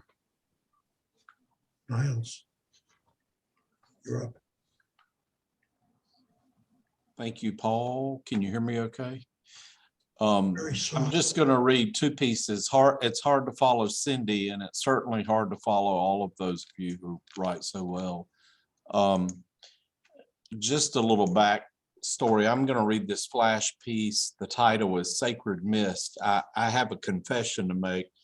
This was a piece that didn't go anywhere for a while, and so I split it into two pieces, which I thought was much better, much tighter, and then sent both of those pieces out. And then, of course, I didn't withdraw it from the others the first time. So today I got an acceptance. So this is coming out later this month than Anti-Heroin Chic, but it's called Sacred Mist, and it's a CNF piece, but a flash piece. It had been over 40 years since Elvis Presley passed away, and when the radio disc jockey announced the anniversary of his death and asked listeners where they were when it happened, the memory of my mother steering the Oldsmobile 98 station wagon toward the city from our small rural community swirled into view. The four of us children sliding on the maroon vinyl seats and not wearing seat belts. As the oldest, I had claimed the front seat. And when we came to a stop sign close to the city, regular broadcasts were interrupted to announce the king's death, likely from cardiac arrest, and his body found in a seated position in front of the toilet on the floor, a fact no one would likely want reported. Mom's hand shook, her tears rolled down her cheeks, and she pulled into a new subdivision with brick homes just outside the city, built mostly for the expansion of Air Force Base employees. Is something wrong? Elvis is dead. Who's Elvis? A singer, she said. She pulled a tissue from her purse, wiped tears, and pulled back onto the state highway, driving slowly and listening to the Elvis music playing on the radio. I recognized the music from records she played while sweeping and mopping the wooden floors in our clapboard house. She drove slowly, the station wagon floating along the highway like the layered mist floating above the river we crossed, and the layers of smoke floating in my grandfather's den from the Swisher Sweet cigars he smoked while sipping Jack Daniels at night after work. When I'd first thought I'd try smoking, I stole a pack of matches from my grandparents' kitchen. And when they were outside in the porch swing, I took a partially smoked Swisher Sweet from my grandfather's amber-colored glass ashtray, lit it, and had a few puffs. I choked and gagged until I saw particles of light in my eyes, like poor Wile E. Coyote saw in every Looney Tune episode when he was run over, crushed, or fell from the cliffs in pursuit of the Roadrunner. Like Wile E., I shook my head clear of stars, stubbed out the Swisher Sweet, though not completely. And when my grandparents came in from their swing, my grandmother said to my grandfather, "Are you trying to burn down the damn house? You left that stinking cigar burning in the ashtray." "I'm sorry," he said. I let out a sigh of relief as I exhaled and had blown smoke upward toward the ceiling, and I was happy they didn't suspect their 13-year-old grandson. My grandmother had raised her apron, wiped sweat beads from her forehead, looked at me with her blue-gray eyes and said, "Don't you pick up that bad habit." "No, ma'am," I said. Knowing it was Elvis' death anniversary, I turned on my computer in my office, clicked on my Pandora shortcut, and listened to Elvis' love song softly in the background. "Love Me Tender," "Can't Help Falling in Love," and "Are You Lonesome Tonight?"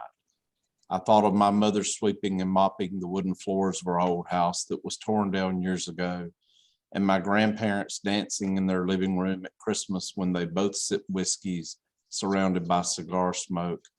I wondered how many people Elvis must have made happy with his music, even though the end of his short life was fraught with problems. I imagine the mist of my memories spinning like a vinyl record on a record player, the needle inching us forward with the music until the song is over, the sacred mist evaporates and there is stillness. So that'll be coming out soon. And I have one more short piece. This is a fiction piece. This is also coming out in A Minor magazine in April. It's titled Allergic. The whole family was allergic. Bill was allergic to penicillin and had ballooned up and changed colors after he'd had a shot for a sinus infection. He looked like Violet on Willy Wonka in the Chocolate Factory, who swelled from chewing gum. Fortunately, the clinic's nurse had given him a shot with an EpiPen. Bill's wife, Sarah, was allergic to ants and had stood in a bed of ants while fishing as a child and had to be given multiple Benadryls. She was adamant that they had a bag of ant killer just in case every spring. The first sign of a dirt mound and ants were sent scrambling to neighbors' yards by the poison granules. Their daughter Anne was allergic to wasps, and when early signs of spring, such as buds on dogwood trees and new sprigs of grass, Bill was sure to get the can of Jetstream wasp spray to kill any eggs and nests. Their son Kyle was allergic to onions, liver, and anything else he didn't want to eat that his mom cooked, and he was great at embellishing symptoms, real or imagined. His mom suspected an incarnation of the boy who cried wolf, but she didn't share with Bill and simply pampered Kyle in hopes he'd grow out of it. I believe I'm developing a new allergy, Sarah said while tossing the decorative throw pillows into the chair in the bedroom, fluffing their pillows and pulling back the comforter. To what? He asked. Mom, she said. Don't be silly, he said. You're half her, so you can't be allergic. But when I talk to her, I begin to itch, clear my throat, and get flashes. Maybe you're going through the change, he said. Now, you don't be silly. I've had a hysterectomy, she said. Well, maybe you are allergic then. Hell, I don't know. I've got to get up early. Bill pulled back the sheet, eased into bed, made noises, and closed his eyes. Maybe it's because her health is declining and she tells me things I really don't want to hear. The other day she called and told me she'd lived through gallbladder, hemorrhoid, and carotid artery surgeries and didn't want to have cataract surgery. Said one of her friends told her they'll take out your eyeball and she's worried they may drop it. I tried to tell her they don't take out the eye, but she didn't believe me. She ought to be worried about her mind if she believes that nonsense, he said. Well, she's worried about her mind too, since we've talked about taking her car. Says she doesn't know how she'll get to the library to get her books. All she does is read Harlequin romance novels all day, sometimes 2 or 3 a day. They're all the same, fantasies. No relationship works like a Harlequin one. She told me the other day she enjoys her imaginary lovers more than she enjoyed Dad when he was here. Now that is just wrong, he said. I don't want to hear about that. She better not let that get back to the women's group at the Methodist Church or they'll boot her out. She told me she can't remember which book she's read, so now she's marking every page 65 with a pencil so she can pull them and see if she's read them before she checks them out. That old librarian will put her in jail for marking all those books. She called me today and read her obituary. What? Does she think she's getting ready to check out? Said she didn't want us to worry about having to write it, but when I suggested some different wording, she told me not to correct her, that she was still my mother and I wasn't too old for some punishment.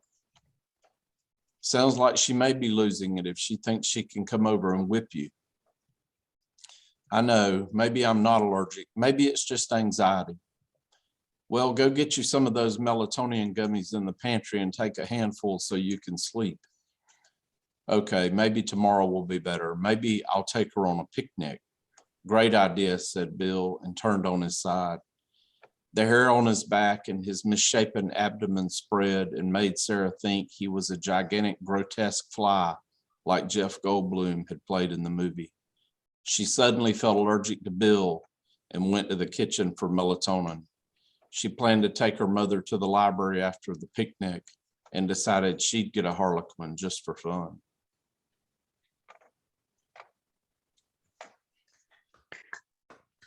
Thank you, Niles. Thank you.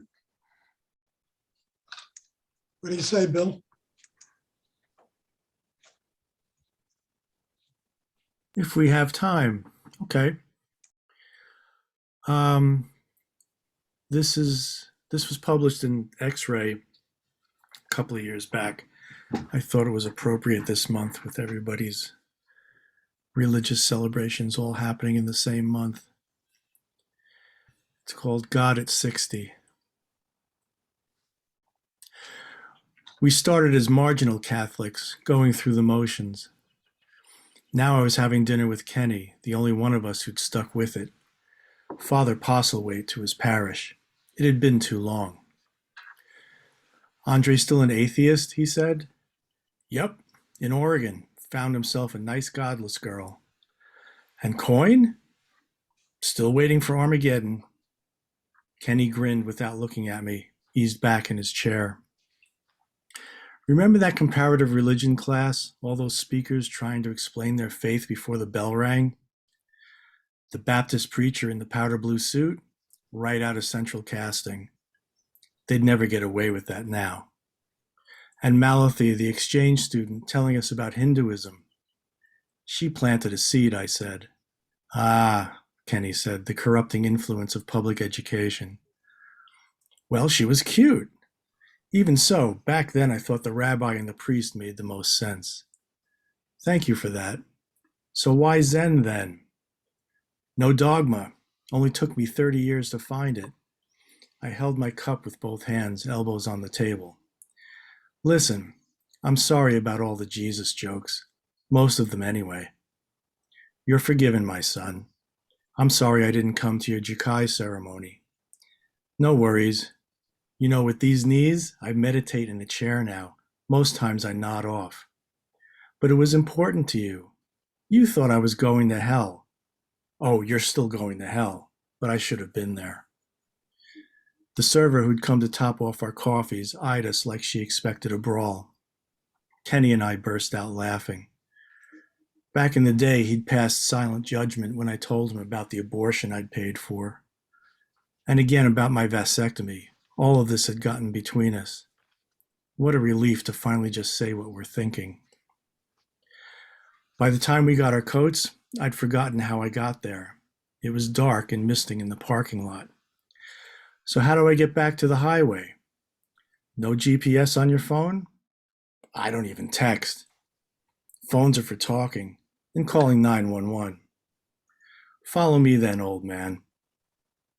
The wipers beat a slow rhythm like a grandfather clock. I followed Kenny until the blurred halos of his taillights blended with so many others, all of us going home. That's it.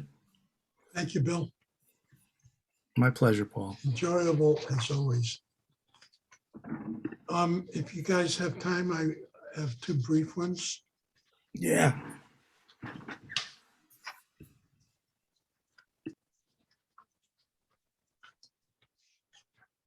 Karen, did you?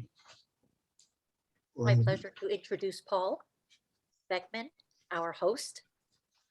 Paul Beckman's latest flash fiction, Kiss Kiss, from Truth Serum Press, was a finalist for the 2019 Indie Book Awards.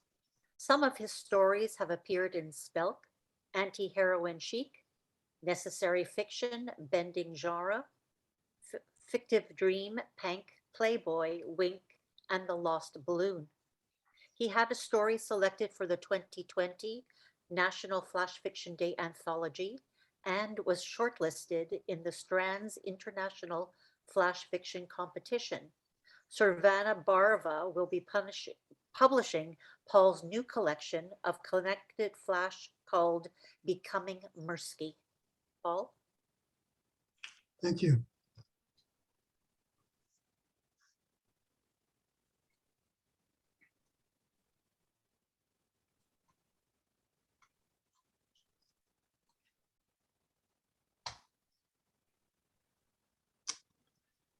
A better person. I made a decision to be a better person by the time I turned 40 years old.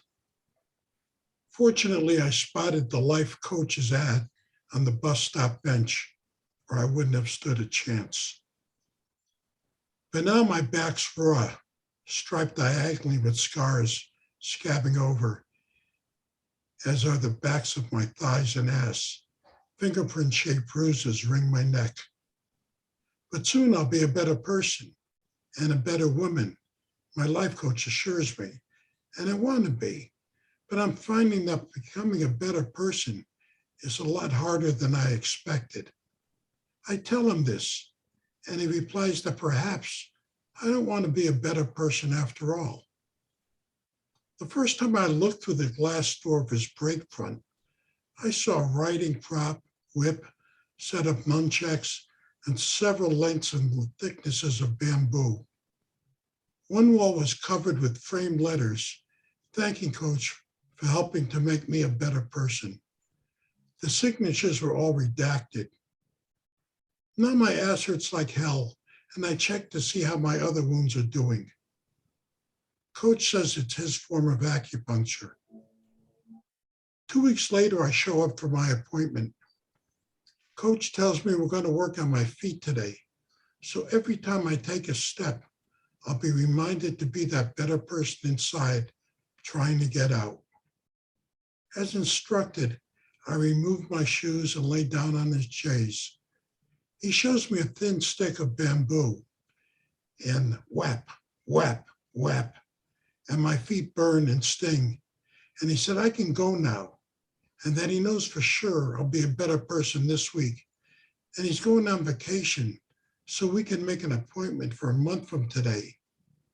But I know I won't show, because I've concluded on that last whap, I'm as good a person as I ever want to be.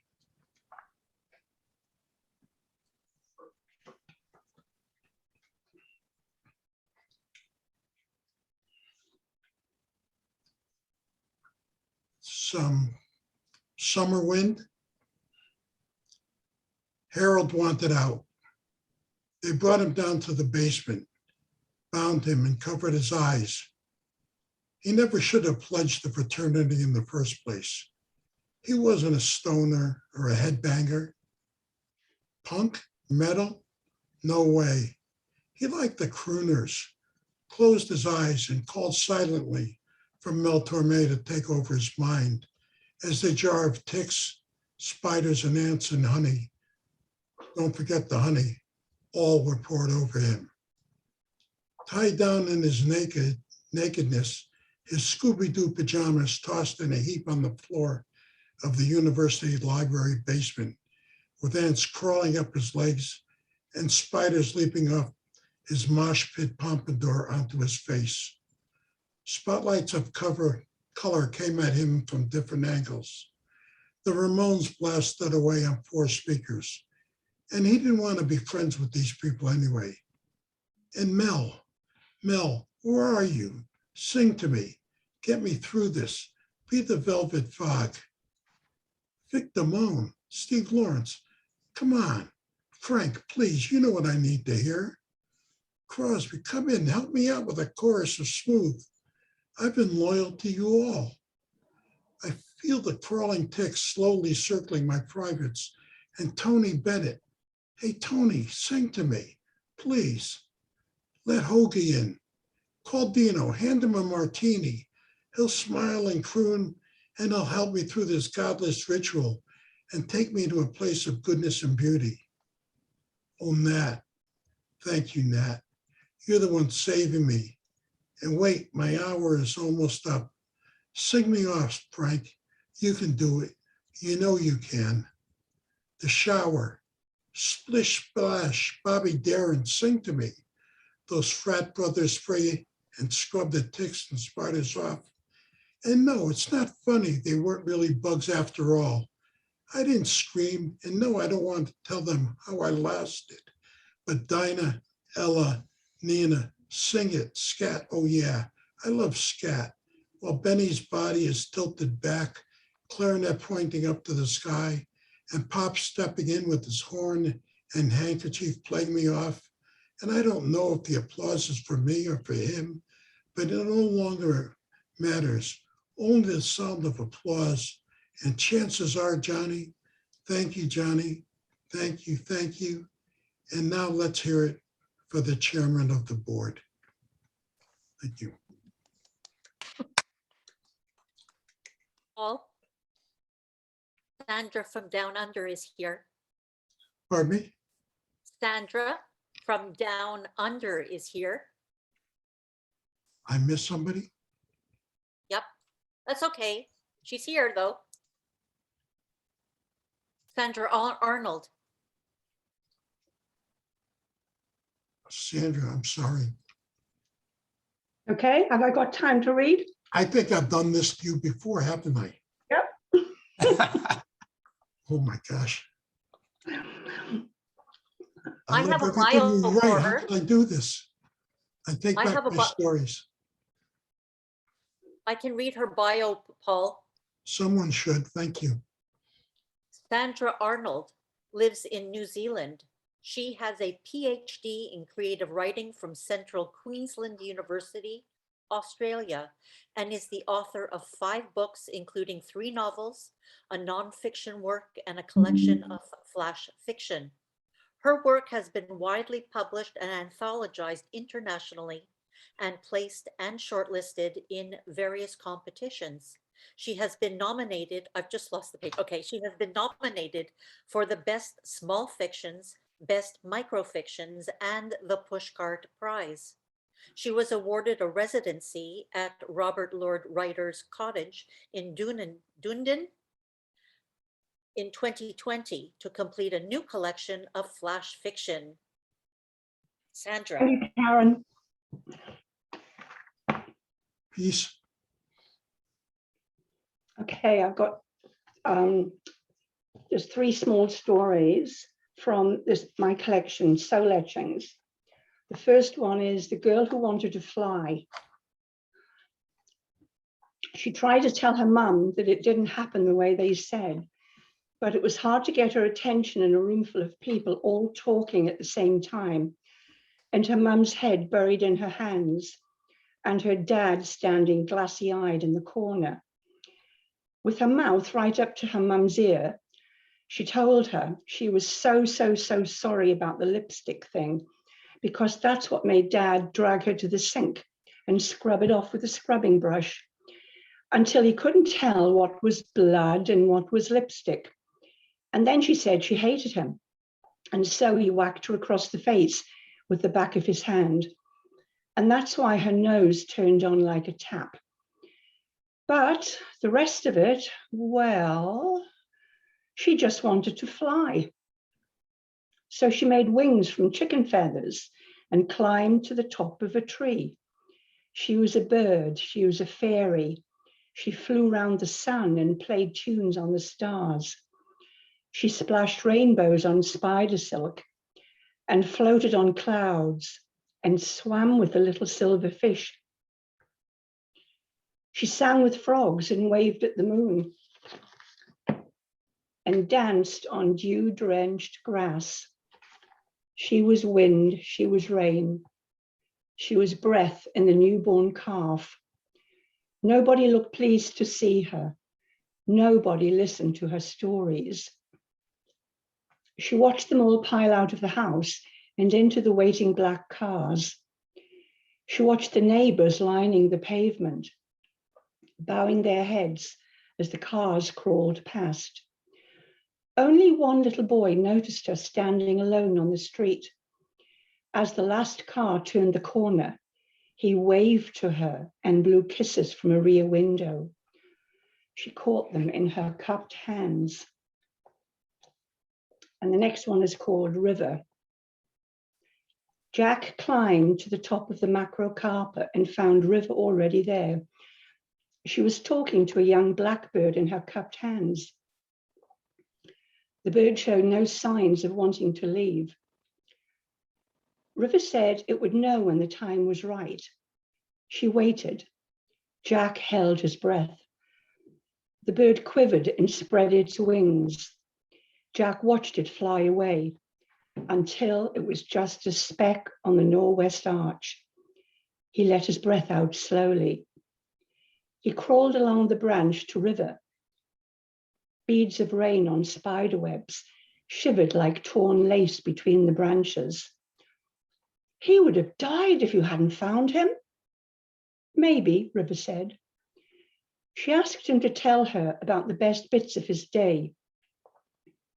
He told her he'd seen the waning moon. He described the sound of cracking ice on frozen puddles, the patterns of his breath on the morning air, the coral tint on the ridge of the Alps, and the shrill cry of Pukeko. Then she asked about the worst bits. He told her about his birthday party, how he'd forced himself to listen to birthday greetings from children he knew despised him, how he'd pretended he enjoyed the party games, the tell-a-joke competition, and blowing the candles out on the cake his mother had made in the shape of a football field. How when the last child left, he'd heard his mother say, "Oh, we did the right thing inviting his friends." And his father said, "Invite? You bribed them. Jack doesn't have any friends." And his mother said, No, that's not quite true. He told me he has a friend called River." And his father said, "River? What kind of a bloody name is that?" And his mother said, "Oh, I think it's a lovely name for a girl." And his father said, "A girl? Geez." And his mother said, "Well, that's better than no friend, surely." And his father slammed the door on his way out. When he finished telling her all this, River told him what he wanted to know about the sun and moon and stars and the navigation system of birds. She told him about the way the moon influenced tides and the way dolphins communicated and how giant turtles swam great distances to return to the place they were born to lay their eggs. When she finished, they watched the night fold itself around them. They breathed the scents of eucalyptus and pine. River asked where his mother thought he was now, out in the paddocks helping his father. And where did his father think he was? In his bedroom, reading. River asked if he wanted to go home. Jack shook his head. He asked her where she went each night, over the hills and far away. He asked if he could go with her. "You can," she said, "but you wouldn't be able to come back." "That doesn't matter," he said. "In that case, we can go whenever you're ready." "I'm ready now," Jack said. That's probably all we've got time for. You have another? Have we got time for it? You bet. I've got one more called The Woman with 1,000 Faces. All the strands that held me together on my climb up the mountain began to unravel the moment I hauled myself over the last rock. My head was too disconnected from my body to work out how I was going to get back down, or even if I wanted to go back down, or even if there was a back to go back to. In the distance, 3 craggy peaks jutted above a sun-split bank of cloud. Squinting at them, I didn't immediately see the woman standing at the edge a few meters away, looking down the steep drop to the valley floor, where a raging river ran. She turned her head in my direction as I stepped back, startled. I thought the climb must have affected my vision, as well as my ability to coordinate my thoughts, because each time I got her face in perspective, it changed. Sometimes she looked young, sometimes ancient, and sometimes everything in between. The longer I looked at her, the stronger my conviction grew that even though she knew exactly what had brought me to this place, she was waiting for me to say it. I heard myself whisper, broken home, broken heart, broken mind. She pointed to the 3 peaks. You need to cover the distance before you can hear what comes back. So I shouted the words as loud as I could. They flew across rocks and ravines, valleys and mountains, forests and rivers. They came back in dying echoes. In the silence, the woman asked, "What do you know now?" I said, "I know I have a broken home, a broken heart, and a broken mind." She nodded. "And?" "I do not have a broken spirit." The woman smiled 1,000 smiles. That's it. Thank you. Sandra, and my apologies again. Oh, it's a long way from New Zealand, you see. It takes a while for the message to get across. Thank you all for coming again tonight. It's been a great reading, great people. Truly appreciate it. Thank you for hosting, Paul. Thank you, Yeah, everybody. thanks, Paul. Paul, you. everyone. You. Thanks, Paul. Good night, Yeah. everyone. Thanks, Thank you Paul. all. Right. Hi, everyone. Have a good month of April. Stay You safe. too. Thank you.